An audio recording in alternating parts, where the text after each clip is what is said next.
morning dito sa atin sa Philippines.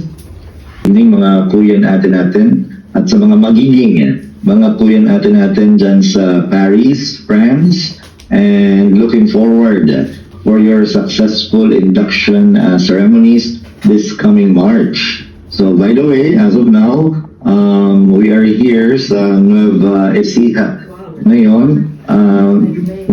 Meeting din tayo together with some natural officers, and if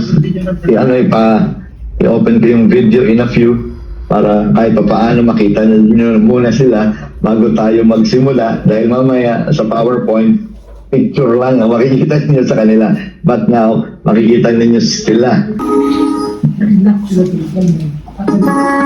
Our divine providence, we humble ourselves before you as we praise your holy name and feel your presence in our midst.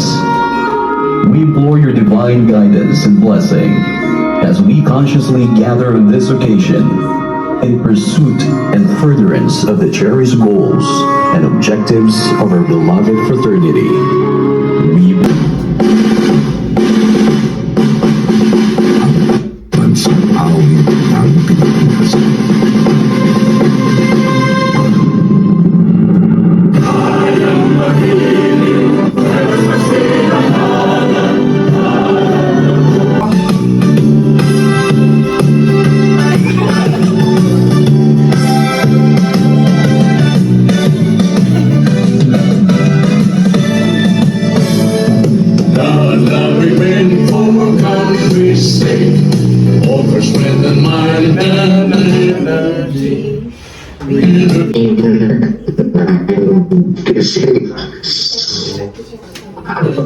So, isa po akong Bicolano.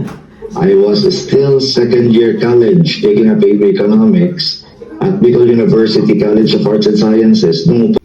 Again, back then, ang pinakakakaunti na sektor na meron sa akin ay OFWs, pero sa ngayon, tayo ay mga buhay na totoo, living witnesses na ating organisasyon ay hindi na lamang local or Philippines ang tinatawag nating membership, but we are going outside the country, or we are going global as an organization. Means brotherhood or kapatiran. Kaya nga, ano ba ang tawagan natin, mga queen ate? We call ourselves Kuya and Ate. It's just the Tagalog version of the big brother or the big sister. So, kaya nga ang ating guiding principle, please bear the guiding principle not only in mind or in words, but lalo-lalo na in our hearts. Kailan na guys! Mga aspirants and bonafide. Si Ate Abren and Kuya Ian.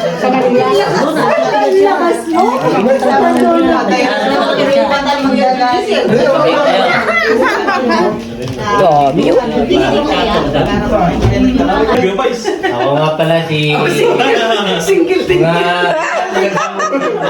Ate, ako nga pala si Christopher Alvarez, taga Cavite, nakadira sa Pog-Resort. Kasalukuyang nandito na ang aking anak. At kasalukuyang ding single. By second week, darating na rin po siya at magiging double.